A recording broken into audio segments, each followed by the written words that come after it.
Muy buenas noches y bienvenidos a Efecto Mundial. El 11 de marzo de este año, el mundo, los mexicanos, nos sacudimos con la noticia de un terremoto que se combinó con un tsunami en Japón que devastó zonas completas de Japón. Esto ha sido motivo de una cantidad de reflexiones por el comportamiento del pueblo japonés, el desarrollo que tienen, la cultura que les ha hecho levantarse y estar a la altura de un reto tan importante.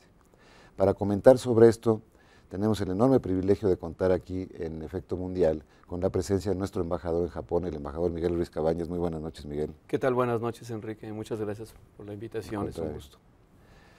Y continuaremos una vez que veamos el carrusel de noticias para que nos comente el que vivió directamente esta etapa tan difícil para los japoneses, cuál fue su vivencia y qué lecciones habría que aprender de los japoneses. Regresamos después de este corte. Un grupo de jubilados japoneses se ha ofrecido para trabajar como voluntarios en la planta nuclear de Fukushima, dañada durante el terremoto y el tsunami que arrasaron el noreste de Japón en marzo pasado.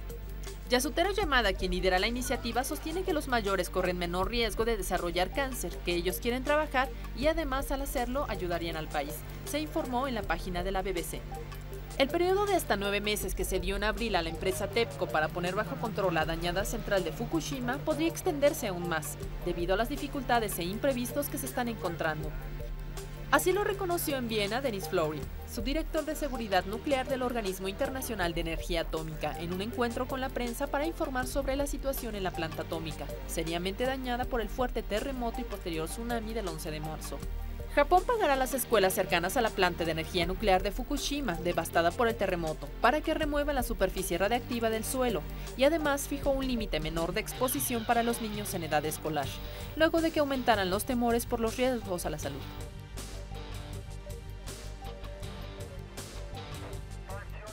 La forma como los pueblos enfrentan sus dificultades habla mucho de ellos, da, digamos, la norma a nivel internacional de cuál es el tipo de comportamiento, qué tipo de desarrollo, qué tipo de cultura está detrás de un pueblo. Y creo que las pruebas que recibió el pueblo de Japón a partir del 11 de marzo con el tsunami y la complicación que se generó después en las plantas nucleares, pues nos da un retrato de cuerpo entero de ese gran pueblo que son los japoneses. Miguel, nuestro embajador en Japón, Miguel Ruiz Cabañas, tú viviste paso a paso, te escuchamos todas las mañanas, de hecho, creo, todas las tardes, que para ti fueron unas madrugadas, creo que muy prolongadas. Te escuchábamos hablar de, pues, tanto la atención que la embajada daba a los mexicanos que residen en Japón, pero no solamente eso, también de la experiencia que se estaba viviendo como pueblo. ¿Cuáles serían tus reflexiones principales, las lecciones que habría que extraer de esta tragedia que vivieron los japoneses? Bueno, Enrique, a mí me parece que el comportamiento del pueblo japonés, como tú lo dices, es absolutamente excepcional. Yo he estado tratando de recordar alguna otra instancia de alguna calamidad en algún otro lugar del mundo, no importa, país desarrollado o país en desarrollo, y no encuentra uno cómo se comportó el pueblo japonés. Yo creo que aquí hay dos elementos culturales centenarios, si no es que milenarios. En primer lugar, en Japón, los terremotos, los tsunamis, son algo que ha existido siempre, son parte de su cultura, de su conciencia colectiva desde hace muchos siglos. Y eso hace incluso que hasta su arquitectura tradicional sea de madera, ligera, porque saben y lo asumen que eventualmente la naturaleza les va a cobrar, lo va a derrumbar y que es necesario volver a hacerlo.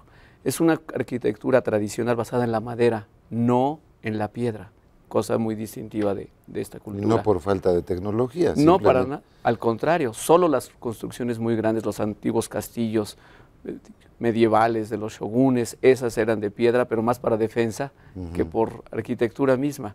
Pero la arquitectura tradicional es de madera. Y en segundo lugar, porque los japoneses, sabiendo que viven en un territorio, en un archipiélago vulnerable, donde el medio ambiente les impone tsunamis, es una palabra japonesa. Así es. ¿Qué significa? ¿Hay algún significado? Es el terremoto marítimo.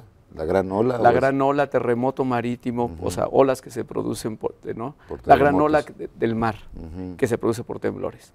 Entonces ellos saben desde hace muchos siglos que cada vez que hay un fuerte temblor, inevitablemente va a venir un tsunami. temblores los llaman los Jishin, y es una palabra muy común en Japón, el Jishin va, un temblor, un buen temblor. En Japón tiembla todos los días, absolutamente todos los días. No todos se registran, pero todos los días los sismógrafos, en algún lugar de Japón sabemos que tembló. Y los extranjeros que llegan a vivir a Japón es algo que tienen que tener muy claro. Lo que ocurrió de todas maneras el 11 de marzo no tiene paralelo en la historia japonesa. Incluso por la magnitud, creo que en la historia mundial, ¿no? 9.9 fue. ¿O? 9 grados. 9 grados. Que es el tercero más grave o de mayor intensidad registrado en toda la historia. Solo creo que hubo uno en Chile de 9.2 y en algún lugar de asiático, creo Kazajstán, de 9.1, y este es de 9. Fue en la zona noreste de Japón donde realmente golpeó a las ciudades como Sendai, una ciudad de 1 millón de habitantes, y a todas las poblaciones. El terremoto fue muy intenso, sí destruyó muchas cosas, pero no le pegó a las grandes ciudades japonesas. Y esto habla de la enorme habilidad que ha desarrollado ese pueblo, su arquitectura para hacerla resistente a los grandes terremotos. Los sistemas de ingeniería impresionantes. Ingeniería, arquitectura. Yo creo que si hay un pueblo que se ha preocupado por una cultura auténticamente de prevención y atención en casos de desastre, es Japón.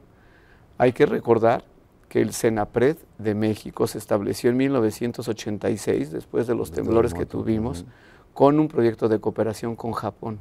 Los japoneses nos ayudaron a establecer ese centro, viendo que pues, México también sufrimos de esto. Yo creo que los japoneses tienen esta actitud de saber que en algún momento la naturaleza les va, por decirlo así, a cobrar la convivencia. Y por eso han desarrollado una palabra que se llama shoganai. Shoganai es acepta lo inevitable cuando la naturaleza te lo impone. Es una especie de resignación hacia resignación, pero profunda, no pasiva. Ya. Sino es ponte, hagamos algo. Vamos a reconstruir y además vamos a cooperar entre todos. No recuerdo ningún otro lugar del mundo donde un terremoto, un tsunami que provocan más de 28,000 muertos, 28,000 víctimas, no haya habido un solo saqueo, no haya habido robos, no haya habido grandes problemas sociales inmediatos, para nada.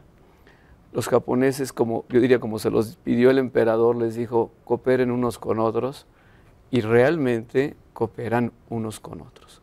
Eso ha sido verdaderamente, yo nunca lo había visto, no creo que nadie lo hayamos visto. Los japoneses nos dieron una lección. Yo recuerdo que hubo un apagón de luz largo en Nueva York y nada más eso fue motivo para que fueran saqueados los supermercados y las tiendas, se rompieron los cristales de las tiendas y las mercancías se sacaban, etcétera, en un apagón que duró 4 o 5 horas. Sí. Las posibilidades de esto y la desesperación, porque digamos en ese caso un apagón no lleva a la desesperación, pero en el caso de Japón que haya ese comportamiento de la sociedad es ejemplar, ¿verdad? Fue impresionante. Sí, los primeros días sí se detuvieron los trenes y los suburbanos, el metro de la ciudad de Tokio, ¿no? El tren bala, bueno, la zona pues, se destruyó, ya está funcionando otra vez. En solo 2 meses y medio ya los pusieron a funcionar otra vez. Entonces sí hubo esos efectos. En Tokio, la noche del 11 de marzo, los hoteles, grandes, medianos y pequeños, empezaron a poner camas en los lobbies, pensando en todos aquellos que no se podían regresar a dormir a su casa porque los trenes estaban suspendidos. Y se suspendieron no solo por lo que había ocurrido, sino porque siguió temblando. Hubo réplicas. Ha habido más de 1,500 réplicas. Desde ese día. Desde ese día. Y algunas grandes, ¿no? 60 han sido terremotos o temblores de mayores de 6 grados. 60. Y de 5 grados han sido más de 100. Entonces eso nos da una... Y bueno, pensaría uno que las estructuras se van digamos, debilitando, ¿no? Con tanto movimiento. Pues no parece ser el caso. Esto es lo que es muy impresionante. La ingeniería es muy avanzada. La ingeniería es muy avanzada. Realmente se han preocupado por hacer construcciones que protejan a la población. Lo que más me impresionó, yo estaba terminando de comer en un restaurante en una zona céntrica. Nuestra embajada, como tú sabes, ocupa un lugar absolutamente privilegiado en el centro del centro de Tokio desde hace 120 años. Yo salí caminando con un compañero de la embajada estábamos, después del gran temblor que duró 2 minutos, bajamos. Y lo que más me impresionó fue ver cómo las personas bajaban de los edificios en orden. Nadie gritaba, no había escenas de pánico, nadie corría. Y los cristales estaban cayendo en las calles. En Tokio no tanto, o sea, hubo algunas cosas, sí hubo, pero fueron realmente daños mínimos. Tokio, Yokohama, toda la conurbación son más de 30 millones de habitantes. Y para efectos prácticos no tuvieron daños de consideración. Hubo un antiguo teatro muy antiguo del siglo XIX, se cayó el techo y ahí perecieron 2 o 3 personas. Y ya, o sea, sí hubo ruptura de vidrios, muebles, etcétera. En la embajada, o sea, nos rompieron muchos vidrios, pero nada más. Pero a la hora que uno los veía salir con sus cascos, sus linternas, algunas personas llorando, pero manteniendo un comportamiento como si ya lo hubieran practicado. Y esa es la clave, es que sí lo han practicado muchas veces, claro. Y saben, tienen jefes de grupo, tienen las banderas, saben exactamente qué hacer, a dónde ir, etcétera. Entonces, eso es notable. Yo hace unas semanas escribí un informe para la Cancillería y sacaba yo 3 lecciones importantes para lo que hemos vivido allá. Te voy a interrumpir aquí para hacer un pequeño corte, pero sí es muy importante que nos cuentes cuáles son las 3 grandes lecciones del tsunami en Japón. Regresamos en un minuto.